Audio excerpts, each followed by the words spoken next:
નમસ્કાર. જ્ઞાનલાઈન એજ્યુકેશન ચેનલમાં આપ સર્વેનું સ્વાગત છે. ટાટ પરીક્ષાર્થીઓ, આ વિડીયો સ્કીપ ન કરતા, કારણ કે આજે આપણે ચર્ચા કરવાના છીએ એવા બે મોસ્ટ ઇમ્પોર્ટન્ટ નિબંધો જે તમારી ટાટ પરીક્ષાની તૈયારી માટે ખૂબ જ ઉપયોગી સાબિત થઈ શકે છે. પણ માત્ર નિબંધ યાદ રાખવાથી કામ નહીં ચાલે. શરૂઆત કેવી કરવી, મુદ્દાઓને અસરકારક રીતે કેવી રીતે રજૂ કરવા, પરીક્ષકનું ધ્યાન ખેંચે તેવી ભાષા કેવી રાખવી, આ બધું આજે આ વિડીયોમાં સરળ અને પરીક્ષાલક્ષી રીતે સમજીશું. જો તમે ટાટ અને અન્ય સ્પર્ધાત્મક પરીક્ષાઓ માટે આવી જ મહત્વપૂર્ણ અને પરીક્ષાલક્ષી માહિતી મેળવવા માંગતા હો તો અમારી ચેનલને સબસ્ક્રાઇબ કરી લો અને બેલ આઇકોન દબાવી લો. અને હા, જો તમે નિબંધમાં વધુ સારા ગુણ મેળવવા માંગતા હો તો વિડીયોને અંત સુધી જરૂરથી જોજો, કારણ કે અંતમાં કેટલીક સ્માર્ટ રાઇટિંગ ટિપ્સ પણ મળવાની છે. તો ચાલો શરૂ કરીએ ટાટના બે મોસ્ટ ઇમ્પોર્ટન્ટ નિબંધો. જેમાં પ્રથમ નિબંધ આપણે જોઈશું, ડિજિટલ ડિટોક્સ, આજના વિદ્યાર્થીઓની તાતી જરૂરિયાત. શરૂઆત.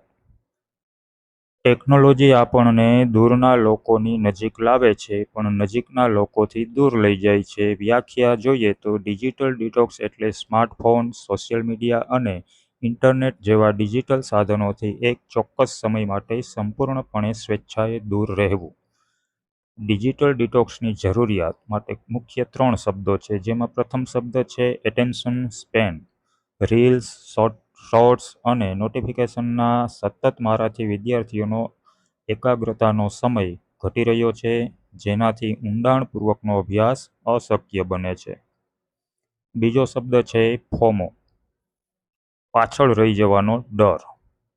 સોશિયલ મીડિયા પર મિત્રોની લાઈફ જોઈને સતત ઓનલાઈન રહેવાની અને સરખામણી કરવાની માનસિકતા, જે ડિપ્રેશન અને એન્ઝાયટી વધારે છે. ત્રીજો શબ્દ છે સ્વાસ્થ્ય જોખમો, સતત સ્ક્રીન ટાઈમના કારણે આંખોના રોગો, અનિદ્રા, પૂરતી શારીરિક પ્રવૃત્તિ ન થવાથી બેઠાડું જીવન અને ઓબેસિટી જે કે મોટાપો જેવા રોગોનું જોખમ વધી રહ્યું છે.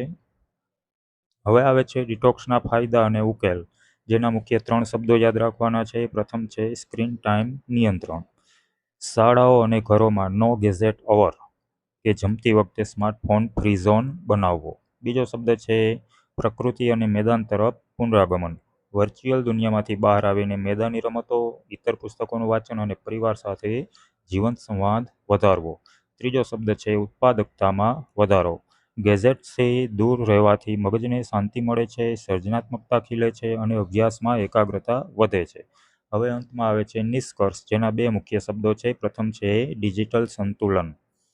ટેકનોલોજીનો સંપૂર્ણ બહિષ્કાર નથી કરવાનો, પણ તેનો વિવેકપૂર્વક અને મર્યાદિત ઉપયોગ શીખવાનો છે. અને અંતમાં ગોલ્ડન લાઇન, આપણે ટેકનોલોજીને કનેક્ટ કરવાની છે, પણ આપણી જાત સાથે ડિસ્કનેક્ટ થઈને નહીં. સ્માર્ટફોનને સ્માર્ટ બનવા દો, પણ વિદ્યાર્થીઓ પોતાની મૌલિકતા અને સ્વાસ્થ્ય ન ગુમાવે તે જોવાની આજની તાતી જરૂરિયાત છે. તો આ હતો આપણો પ્રથમ નિબંધ. હવે આવે છે બીજો મોસ્ટ આઈએમપી નિબંધ, મૂલ્યનિષ્ઠ શિક્ષણ અને શિક્ષકની ભૂમિકા. શરૂઆત. કેળવણી એટલે બાળકના શરીર, મન અને આત્માના ઉત્તમોત્તમ અંશોનું પ્રગટીકરણ. ગાંધીજી. અથવા તો ચાણક્યનું કથન લખી શકો, શિક્ષક કભી સાધારણ નહીં હોતા, પ્રલય और निर्माण उसकी गोद में पलते हैं. સરકારી કનેક્શન જોઈએ તો એનઈપી 2020 રાષ્ટ્રીય શિક્ષણ નીતિમાં માત્ર એકેડેમિક ગુણવત્તા નહીં, પરંતુ નૈતિક, બંધારણીય અને માનવીય મૂલ્યોના સિંચન પર વિશેષ ભાર મૂકવામાં આવ્યો છે. હવેનો મુદ્દો છે મૂલ્યનિષ્ઠ શિક્ષણની જરૂરિયાત, જેના મુખ્ય 3 શબ્દો છે, જેમાં પ્રથમ છે ચરિત્ર નિર્માણ. શિક્ષણનો અંતિમ હેતુ માત્ર ડિગ્રી કે આજીવિકા મેળવવાનો નથી, પરંતુ એક જવાબદાર, પ્રામાણિક અને સંસ્કારી નાગરિક તૈયાર કરવાનો છે. બીજો શબ્દ છે મૂલ્યોનું પતન.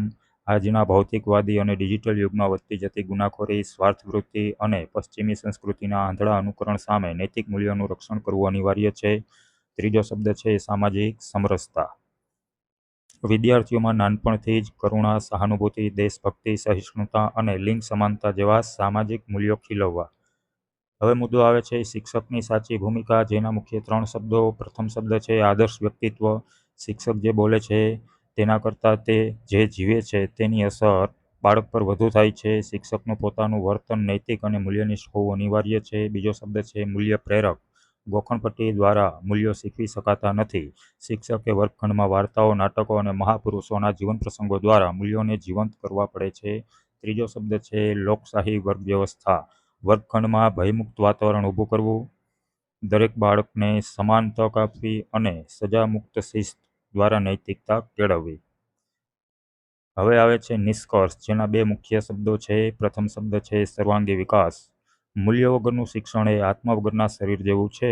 સાચું શિક્ષણ મગજ, હૃદય અને હાથનો સંતુલિત વિકાસ કરે છે. અંતમાં ગોલ્ડન લાઈન, સા વિદ્યા યા વિમુક્તયે. વિદ્યા એ જ છે જે મુક્તિ અપાવે. જો ભારતને વિશ્વગુરુ બનાવવું હશે તો શાળાઓને માત્ર માહિતીના કેન્દ્રો નહીં પરંતુ સંસ્કારના ધામ બનાવવા પડશે અને તેમાં શિક્ષક જ મુખ્ય સેતુ છે.